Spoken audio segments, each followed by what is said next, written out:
"Excuse me, that seat isn't for you." The words cut clean through the soft hum of the aircraft, sharp enough to make the nearby conversation stall mid-sentence as a white-gloved hand slid across the leather armrest and firmly pulled it away from him, as if the space itself needed correcting, as if he had misplaced himself simply by sitting there. The first-class cabin held its breath, golden overhead lights reflecting off polished surfaces, champagne flutes trembling slightly in half-finished toasts, every movement slowing into something heavier, something watchful. Ethan Cole didn't move right away. His hand remained resting lightly on the armrest, fingers still, steady, as though he were feeling the texture of the leather rather than the weight of the moment pressing in around him. Across the aisle, a man in a tailored navy suit lowered his newspaper just enough to see, then paused, deciding not to intervene. A woman near the window adjusted her silk scarf, eyes flicking up and then away, retreating into practiced indifference. The cabin was full, but suddenly it felt empty in all the ways that mattered. Victoria Hale stood there with a posture so certain it didn't ask for confirmation. She didn't raise her voice. She didn't need to. Her tone carried the quiet authority of someone used to being obeyed, used to rooms rearranging themselves to match her expectations.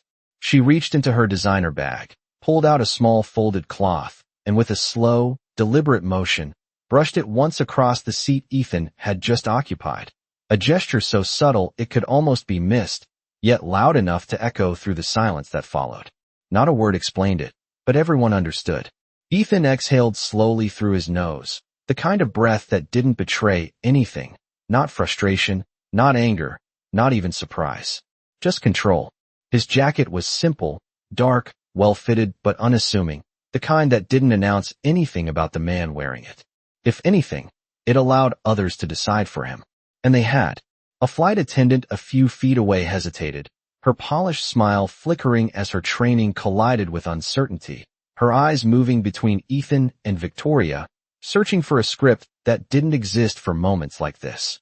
Ethan finally stood, not abruptly, not reluctantly, just smoothly, like he had already anticipated the motion before it happened. The seat creaked softly as it shifted back into place, the sound small but somehow louder than anything else in the cabin. He stepped into the aisle, giving Victoria's space without rushing, without shrinking, simply existing in the same calm, measured rhythm he had held from the moment he boarded. The engines outside rumbled low, a distant reminder that the world was still moving even if this moment refused to.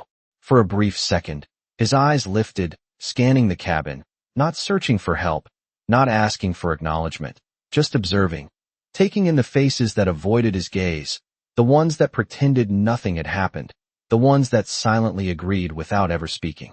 Then he looked back at the seat, at the hand still resting possessively on it, and something in the stillness shifted, almost imperceptible, like a line being drawn that no one else could see yet. The aisle felt narrower once he stepped into it, not because it had changed, but because every eye that had chosen not to look now carried weight in the air, a quiet pressure that followed him as he moved one step back from the seat that had just been taken from him. Ethan adjusted the cuff of his sleeve with a small, precise motion, smoothing a crease that did not need smoothing, grounding himself in something tangible while the cabin settled into a silence that was no longer accidental. He had seen this before, not in this exact place, not with leather seats that cost more than a month of rent in the neighborhoods he grew up in, but in smaller rooms, in colder spaces, in moments where presence alone had been questioned without a word being said.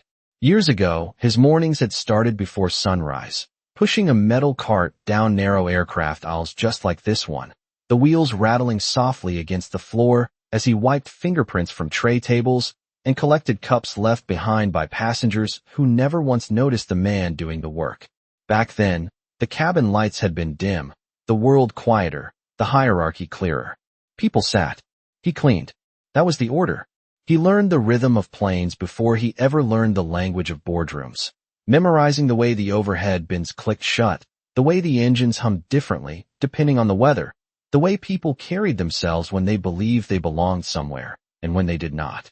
A faint smile almost touched his lips at the memory, not out of nostalgia, but recognition. Nothing about this moment was new. Only the setting had changed. A soft chime sounded overhead, signaling the final boarding call, and a ripple of movement passed through the cabin as passengers adjusted their posture, fastened belts, reclaimed their focus.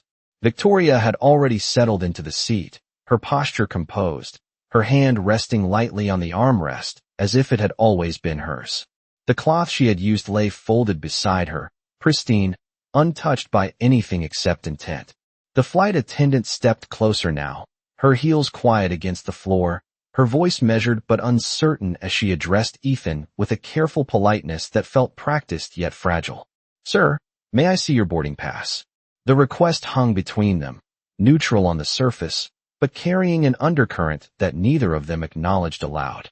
Ethan reached into the inside pocket of his jacket, his movements unhurried, deliberate, as though time itself had slowed to match his pace. The paper slid free with a soft whisper, edges crisp, untouched, the kind of detail that spoke to preparation rather than accident. He handed it to her without a word. Her eyes scanned it quickly at first, then again, slower this time, her expression tightening just enough to register the shift before she masked it behind professionalism. She opened her mouth slightly, then closed it, the practice script slipping out of reach for a brief second. Around them, the low murmur of the cabin resumed, but it was different now, thinner, as if everyone was listening without appearing to. Across the aisle, the man with the newspaper had lowered it completely, his attention no longer hidden. The woman by the window no longer adjusted her scarf. She simply watched. Ethan stood there, hands relaxed at his sides, not demanding explanation, not offering one, simply allowing the moment to unfold in its own time. The engines outside grew louder, a steady build of power that vibrated faintly through the floor beneath their feet, a reminder that the aircraft would move forward regardless of what happened inside it. The flight attendant glanced toward Victoria, then back at the boarding pass, then finally up at Ethan, her voice softer now, almost cautious, as if the words themselves needed permission before being spoken. "Sir, there may have been a misunderstanding." The phrase landed. Gently, but it did not resolve anything. It only revealed that something beneath the surface was beginning to shift, something small but irreversible, like a crack forming beneath polished glass. Ethan's gaze remained steady, not fixed on her, not fixed on Victoria, but somewhere just beyond, as if he were looking at a version of this moment that had already passed, already completed, already understood. The words did not settle. They lingered, suspended in the narrow space between professionalism and realization, as the flight attendant's fingers tightened ever so slightly around the boarding pass she still held. Ethan did not reach for it. He did not need to. His stillness carried a kind of authority that did not announce itself, the kind that waited rather than reacted, the kind that had learned long ago that timing mattered more than volume. Victoria shifted in her seat, not dramatically, just enough to reassert her comfort, crossing one leg over the other with a controlled elegance that suggested the moment was already beneath her attention. She glanced briefly toward the attendant, then back toward the aisle, her expression composed, but there was a flicker there now, something small and uninvited, like a question she had not planned to ask. Around them, the cabin had resumed its quiet performance of normalcy, but it was thinner now, less convincing. A man too rose back, pretended to scroll through his phone, his thumb hovering without moving. A couple near the bulkhead leaned slightly closer together, whispering without sound. The air carried that distinct pressure of something unresolved, something waiting to be named. The attendant cleared her throat softly, her voice returning, but it had changed. It was no longer the rehearsed cadence of service. It was careful now, deliberate, as if each word had to pass through a filter before it could be spoken. "Sir, your seat assignment is correct." The sentence was simple, but it landed with weight, pressing gently against the edges of the moment that had been constructed just minutes before. Ethan gave a small nod, not an acknowledgement of her words, but of the process unfolding exactly as it always did, step by step, layer by layer, until the truth had no place left to hide. Victoria's hand stilled on the armrest. The movement was subtle, almost invisible, but it broke the rhythm she had maintained since the beginning. She looked at the attendant again, this time more directly, her brows drawing together just enough to signal that something was no longer aligning with her expectations. "There must be a mistake," she said, her voice calm, but the certainty that had once filled it now carried a faint edge, like glass under pressure. "This is my seat." The attendant hesitated, the pause stretching just a fraction too long, and in that space, the cabin leaned in without moving. She glanced down once more at the boarding pass, then at the seat number, then back at Ethan, as if confirming something she already knew but was still learning how to say out loud. "Sir," she began again, her tone lower now, almost respectful in a way that had not been present before. "This seat was assigned to Mr. Cole." The name hung in the air, quiet but definitive, and for a brief second, it seemed to echo against the polished surfaces around them. Ethan's gaze did not shift. He did not look at Victoria. He did not look at the other passengers. He simply stood there, present in a way that did not demand attention but refused to disappear. Victoria blinked once, slowly, the kind of blink that buys time when certainty begins to slip. "Mr. Cole," she repeated under her breath, as if testing the name against something in her memory, something just out of reach. Her fingers tightened slightly against the leather, the texture no longer something she controlled, but something she was aware of. The engines outside deepened in tone, a low, steady build that vibrated through the cabin floor, grounding everything in motion even as this moment stretched longer than it should have. The attendant shifted her weight, a small step back, creating space without being told to, as if instinct had taken over where training left off. Ethan finally moved, not toward the seat, not yet, but just enough to reclaim the boarding pass from her hand, his fingers brushing the edge of the paper with a quiet precision. He glanced at it briefly, then folded it once, cleanly, before slipping it back into his jacket. The motion was simple, but it carried finality. Then, without raising his voice, without changing his expression, he spoke, his tone even, measured, and unmistakably calm, as if he were stating something that did not need to be proven, only heard. "I believe the misunderstanding is not with the seat. It is with assumptions." The sentence settled into the cabin like a weight placed gently on glass, not shattering it, but revealing every fracture already there. And this time, no one looked away. The sentence did not rise above the hum of the engines, yet it carried farther than anything spoken before it, settling into the quiet spaces between people who suddenly found themselves unable to look away.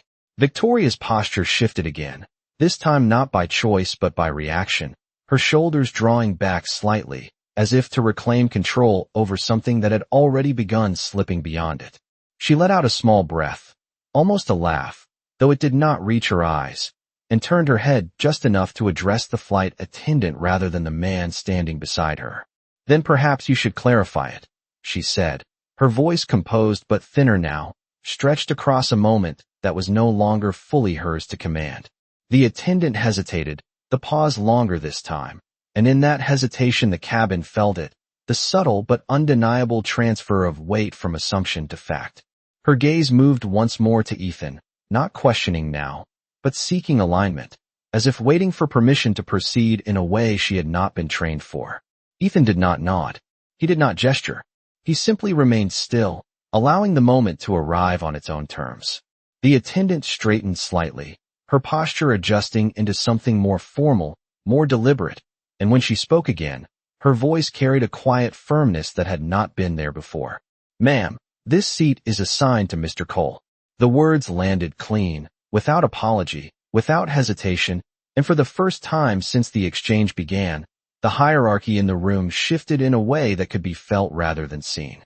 Victoria's fingers tightened against the armrest, the smooth leather no longer a symbol of comfort, but something she gripped to steady herself against a reality that was rearranging itself too quickly. She turned now, fully, her attention landing on Ethan with a sharper focus, her eyes searching his face as if looking for something that would restore the version of events she had already decided was true. "I think you are misunderstanding," she said, but the sentence faltered halfway through, the certainty dissolving before it could fully form. Ethan met her gaze then, not with defiance, not with challenge, but with a calm that refused to mirror her tension. It was the kind of calm that did not come from the moment itself, but from years of moments like it, accumulated, understood, and carried without display. "I do not believe I am," he replied, his tone even, measured, each word placed carefully, not to escalate, but to define. The engines outside deepened again, a low, steady vibration that seemed to underline everything being said, as if the aircraft itself were bearing witness to the shift unfolding within its walls. A soft chime echoed overhead, signaling the final preparations for departure, but no one moved to fasten a seatbelt or adjust a tray table. The cabin remained suspended, held in place by something far more immediate than flight. The man across the aisle leaned forward slightly, elbows resting on his knees, no longer pretending disinterest. The woman by the window lowered her gaze, not in dismissal, but in recognition, as if the scene before her had revealed something she could no longer ignore. Victoria inhaled slowly, her composure rebuilding piece by piece, but not entirely as it had been before. There was calculation there now, a quiet reassessment, as though she were reordering the information in front of her, searching for a way to re-establish control without losing ground. "Then perhaps you would like to explain," she said, her voice softer but edged with a restraint that carried its own tension. Ethan did not respond immediately. He glanced briefly toward the aisle ahead, toward the length of the cabin that stretched forward, familiar in a way that did not need explanation, then back to her. The pause was not hesitation. It was choice. When he spoke, his voice remained low, steady, but there was something more in it now, something that carried history beneath its surface. "There is nothing to explain," he said quietly. "Only something to understand." The words did not demand agreement. They did not ask for acknowledgement. They simply existed, undeniable in their clarity. And in the silence that followed, the balance of the moment tilted just enough that everyone could feel it, even if no one yet knew what would come next. The air in the cabin tightened in a way that no announcement could ease, a quiet pressure settling into every row as the moment refused to dissolve, stretching instead into something heavier, something that demanded resolution. Victoria shifted again, this time more noticeably, her composure no longer seamless, her hand lifting from the armrest as if the surface itself had grown unfamiliar beneath her touch. She let out a controlled breath, then another, her gaze flicking briefly toward the flight attendant before returning to Ethan, searching, measuring, recalculating. "This is unnecessary," she said finally, her voice carrying a trace of impatience now, thinly layered over something less certain. "I have a schedule to keep." The words were meant to close the situation, to shrink it back into something manageable, but they only revealed how far it had already expanded beyond her reach. The flight attendant remained still, her posture straight, her hands clasped lightly in front of her, but her attention no longer wavered. She did not look to Victoria for direction again. That shift alone did not go unnoticed. A subtle realignment, quiet but unmistakable. Ethan glanced briefly toward the front of the cabin, where the galley light cast a soft glow across the polished surfaces, then back again, his expression unchanged, his presence steady in a way that did not compete, only endured. The engines deepened further, the vibration now more pronounced beneath their feet, a reminder that departure was imminent, that time itself was moving forward even as this moment resisted it. A second attendant approached from the front, drawn by the stillness that had replaced the usual rhythm of boarding, her eyes taking in the scene with a quick, practiced assessment. She slowed as she reached them, her gaze moving first to her colleague, then to Ethan, and finally to Victoria, her expression tightening just enough to signal that she understood more than what had been said. "Is there a concern here?" she asked quietly, her voice low but clear, carrying just enough authority to shift the tone once again. The first attendant hesitated, then spoke carefully, choosing each word with precision. "The seat assignment is correct," she said. "There has been a misunderstanding." The second attendant nodded once, slowly, absorbing the statement without question, her posture aligning with it immediately. She turned to Victoria, her expression professional but no longer accommodating in the same way. "Ma'am, we will need to ask you to allow Mr. Cole to take his assigned seat." The request was calm, but it carried a firmness that did not invite debate. Victoria blinked again, the movement slower this time, her confidence now fractured into smaller, less stable pieces. Her lips parted slightly, as if to respond, but no immediate words followed. The cabin felt it, that hesitation, that moment where control slipped just enough to be seen. She looked down briefly at the seat, at the smooth leather she had claimed so easily just minutes before, then back up at Ethan, and for the first time, there was something else in her gaze. Not recognition. Not yet. But doubt. It moved quietly behind her eyes, unsettling the certainty she had relied on from the beginning. "This is absurd," she said at last, though the words no longer carried the same weight. "I was told this was my seat." The second attendant held her gaze steadily, unshaken. "Your boarding pass will indicate your correct seat, ma'am. We are happy to assist you in locating it." The phrasing was polite, but the meaning was clear. The structure of the moment had shifted, and it was no longer hers to define. Around them, the passengers who had remained silent now watched openly, no longer pretending distance. The man with the newspaper had folded it completely, resting it on his lap. The woman by the window leaned slightly forward, her attention fixed, her earlier detachment replaced by something closer to awareness. Ethan remained where he was, not stepping forward, not reclaiming the seat yet, allowing the process to complete itself without force. His stillness did not retreat. It expanded, filling the space left behind by the unraveling tension. Victoria's hand hovered briefly over the armrest, then withdrew, slowly, as if releasing something she had only just realized she did not possess. The motion was small, almost imperceptible, but it marked the first visible shift in the balance that had defined the moment from the start. And in that quiet movement, the cabin exhaled, not in relief, but in anticipation of what would follow. The moment did not resolve immediately. It softened, slowly, almost imperceptibly, like tension releasing from a tightly pulled wire.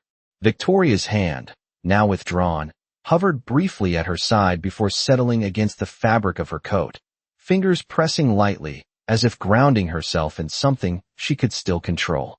She did not stand right away. Instead, she looked down at the seat. Once more, the same seat that had felt unquestionably hers just minutes earlier, and now seemed to hold a different weight entirely. The leather reflected the warm cabin light, smooth and untouched, but no longer neutral. It had become a point of quiet reckoning. The second flight attendant stepped slightly to the side, creating a clear path in the aisle, her posture calm, her presence steady, not forcing, not rushing, simply allowing the next action to happen without resistance. The engines outside grew louder still, the vibration now a constant undercurrent beneath every breath, every movement, reminding everyone that time was not waiting for comfort or resolution. Victoria inhaled slowly, then exhaled through parted lips, the sound barely audible, but enough to mark the shift. When she finally stood, it was not abrupt. It was controlled, deliberate, each movement measured as though she were aware of every pair of eyes now resting on her, not judging loudly, not accusing, but present in a way that could not be ignored. She smoothed the front of her coat, a habitual gesture, but this time it lingered just a second longer than necessary, as if she were trying to restore something internal that had been unsettled. Without speaking, she stepped into the aisle, giving space back to where it had been taken from, her gaze forward, not meeting Ethan's, not meeting anyone's, fixed instead on a neutral point ahead, as though direction alone could stabilize the moment. The first flight attendant exhaled quietly, a breath she had been holding without realizing, her shoulders lowering just slightly as the tension eased, though her eyes remained attentive, aware that the moment had not fully passed, only shifted into something quieter. Ethan did not move immediately. He stood where he was, allowing the space to settle, allowing the absence of resistance to speak for itself. His gaze drifted briefly across the cabin, not searching for validation, not collecting reactions, simply observing the stillness that had replaced the earlier tension. It was different now. The silence no longer felt like avoidance. It felt like awareness. When he finally stepped forward, it was unhurried, his movement smooth, grounded, as if he had all the time in the world, as if this moment did not need to be reclaimed quickly to be his. His hand rested once more on the armrest, the same place it had been before, but the meaning had changed. Not claimed, not defended, simply returned. He lowered himself into the seat with quiet ease, the leather adjusting beneath him with a soft creak, a familiar sound that now carried a different resonance through the cabin. No one spoke. The second flight attendant gave a small, respectful nod, barely noticeable, then stepped back into position. Her role resumed, but her awareness sharpened. The first attendant moved slightly toward the galley, her steps light, careful, as though unwilling to disturb the fragile calm that had settled in. Victoria stood a few rows ahead now, her back partially turned, her posture still composed, but there was a stillness to her that had not been there before, a pause that suggested something internal was being processed, something not easily dismissed or redirected. The cabin lights remained warm, steady, casting soft reflections across faces that now held more than passive observation. The man with the folded newspaper rested his hands on it without opening it again. The woman by the window leaned back slowly, her gaze shifting outward, but not with the same detachment as before. The aircraft vibrated gently as it prepared for departure, a low, constant hum that filled the space between breaths. And in that quiet, in that suspended moment between what had happened and what would come next, the balance of the room settled into something new, something unspoken, but unmistakably real. The aircraft door sealed with a muted thud, a sound that usually passed unnoticed but now echoed faintly through the cabin, marking a point of no return. The engines deepened into a steady roar, the kind that settled into the bones, constant and unrelenting, as the plane began its slow push away from the gate. Ethan rested back into the seat, his posture relaxed, one hand lightly touching the armrest, fingers still, as if the moment that had just unfolded had already passed through him and found no resistance to hold on to. The cabin lights dimmed slightly, shifting into a softer tone, and with it came a subtle change in the atmosphere, less tense, but not entirely at ease. A voice came over the intercom, calm and practiced, welcoming passengers aboard, outlining the routine details of the flight, but even that familiar rhythm seemed distant, as though it belonged to another layer of reality just beneath the surface of what had just happened. A few rows ahead, Victoria had taken a different seat, one slightly closer to the aisle, her posture upright, composed, but there was a stillness to her now that had not been there before. She did not reach for her phone. She did not adjust her bag. She simply sat, her gaze fixed forward, though her focus did not seem to rest on anything in particular. The earlier certainty that had shaped her every movement had dissolved into something quieter, something more internal, as if the moment had followed her into this new space and settled beside her. The flight attendants moved through the cabin with renewed precision, their actions smooth, professional, but there was an added awareness now, a subtle shift in how they carried themselves around Ethan. The second attendant paused briefly near his seat, not long enough to draw attention, but long enough to acknowledge something unspoken. "Mr. Cole," she said softly, her tone respectful, almost careful, "we are glad to have you on board today." The words were simple, but they carried a weight that extended beyond service, beyond courtesy. Ethan inclined his head slightly, accepting the acknowledgement without expanding on it, his expression unchanged, his calm intact.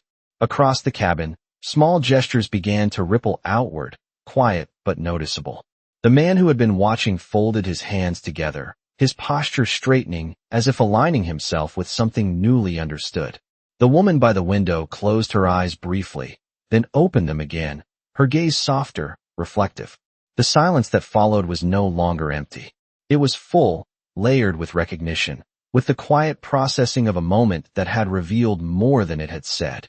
The plane began its gradual turn onto the runway, the movement smooth but deliberate, and with it came a gentle shift in perspective, the outside world sliding past the windows in slow motion. Ethan glanced out briefly, the reflection of the cabin lights tracing faint lines across the glass, merging with the fading image of the terminal behind them. For a brief second, the past and present overlapped, the memory of narrow aisles and cleaning carts blending with the reality of the seat he now occupied, not as a claim, not as a victory, but as a continuation of something that had always been his to carry. A pause settled again, deeper this time, as the engines surged slightly, preparing for takeoff, and in that pause, something changed, not in volume, not in motion, but in understanding.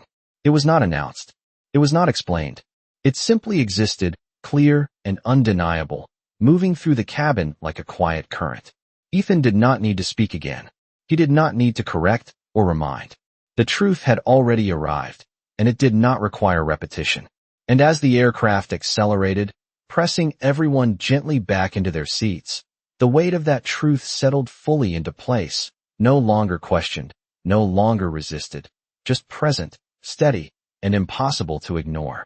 The aircraft lifted cleanly from the runway, the city below dissolving into scattered lights and fading lines, and for a brief moment, everything inside the cabin stilled again, not from tension this time, but from the quiet gravity of ascent. Ethan remained seated, his posture unchanged, his gaze resting somewhere beyond the window without fully focusing on it, as though the motion of the plane mirrored something internal that no longer needed explanation. The hum of the engines settled into a steady rhythm, constant and low, filling the spaces between thoughts, between breaths, between everything that had been said and everything that no longer needed to be.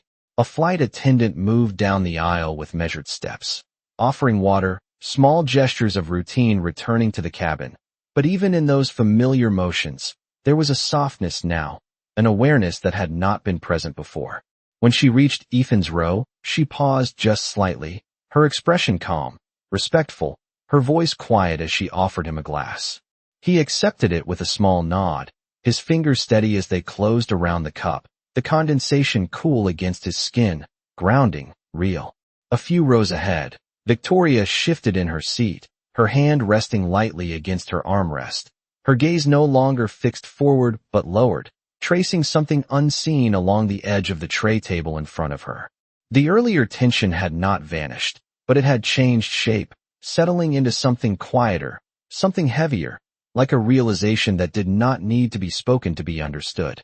She inhaled slowly, then exhaled, her shoulders lowering just enough to mark the release, though her posture remained composed. For a moment, she glanced back, not fully turning, just enough to allow her eyes to reach the row behind her. Her gaze found Ethan, steady, calm, unchanged, and for a brief second, something in her expression shifted, not defensiveness, not pride, but something closer to recognition, as if the version of him she had constructed earlier no longer held, and what remained in its place required a different kind of response. She looked away almost immediately, her attention returning forward, but the moment had already happened. It did not need to last longer to matter. The cabin continued its quiet rhythm, passengers settling into their own spaces, adjusting blankets, opening laptops, returning to routines that now carried a subtle undercurrent of awareness. The man with the newspaper unfolded it again, but his eyes lingered on the page without moving, as though reading was no longer the point. The woman by the window leaned her head gently against the glass, her reflection faintly visible beside the darkening sky, her expression thoughtful, distant in a different way than before. Ethan took a small sip of water, then set the cup down carefully, his movements unhurried, deliberate, as if nothing in this moment required urgency. His hand rested again on the armrest, fingers relaxed, the same position as before, but now unchallenged, unquestioned, simply his. The plane leveled off, the sensation of climb easing into a smooth glide, and with it came a deeper stillness, one that settled into the cabin not as absence, but as presence. A quiet understanding moved through the space, not spoken, not acknowledged directly, but felt in the way people held themselves, in the way eyes no longer avoided certain directions, in the way silence no longer meant indifference. Victoria remained still, her gaze forward, but her posture carried something new, something less rigid, as though the moment had left an imprint she could not simply dismiss. She did not turn again. She did not speak. But the space she occupied had changed, shaped now by something she had not expected, something she could not undo. And behind her, Ethan sat in quiet composure, not elevated, not diminished, simply present, the same man he had been when he first took his seat, the same man he had always been, now seen in a way that no longer required explanation, only acknowledgement. The cabin settled into a steady quiet as the flight moved deeper into open sky, the world outside now a vast stretch of darkness punctuated only by distant constellations. And the faint glow of cities far below, reduced to patterns of light that no longer carried detail, only presence. Inside, everything felt contained, suspended between departure and arrival, between what had happened and what would remain long after the moment itself had passed. Ethan sat with the same calm he had carried from the beginning, his posture unchanged, his breathing slow and even, as though the earlier tension had never found a place to anchor within him. His hand rested lightly on the armrest, fingers relaxed, not holding, not claiming, simply existing in quiet certainty. The soft hum of the engines filled the space, constant and grounding, blending with the low murmur of distant conversations that had gradually resumed, though never quite returning to their original ease. A faint reflection of the cabin lights traced across the window beside him, catching briefly on the glass before fading into the darkness beyond, like a reminder that not everything needed to be seen clearly to be understood. Several rows ahead, Victoria remained still, her posture composed but no longer rigid, her hands resting loosely in her lap, as if she had stopped trying to control the space around her and instead was sitting within it, present in a way that was quieter, more aware. She glanced down once more, her eyes following the subtle lines of the tray table, then slowly lifted her gaze, not turning fully this time, but enough to acknowledge the space behind her without needing to meet it directly. The movement was small, almost unnoticeable, but it carried a weight that did not need to be expressed in words. The moment had settled into her, not as something loud or dramatic, but as something persistent, something that would remain long after the flight ended. The flight attendants continued their work with smooth efficiency, their voices low, their movements careful, but there was a subtle difference in how they moved through the aisle, a quiet respect that extended not only toward Ethan, but outward, as if the entire cabin had shifted into a slightly more conscious version of itself. The man with the newspaper had set it aside completely now, his hands folded together, his gaze occasionally drifting without focus, as though he were replaying the moment in his mind, examining it from angles he had not considered before. The woman by the window had closed her eyes, her head resting gently against the glass, her expression softened into something reflective, something inward. No one spoke about what had happened. No one needed to. It existed in the space between them, carried in the way people held themselves, in the pauses between movements, in the silence that no longer felt empty but full. Ethan reached for the glass of water beside him, taking a slow sip before placing it back down with the same deliberate care, the small sound of it touching the tray table barely audible, yet somehow distinct.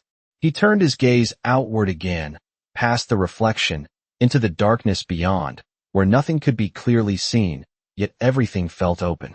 There was no triumph in his expression, no sense of victory or validation, only a quiet steadiness, the kind that did not depend on recognition to exist.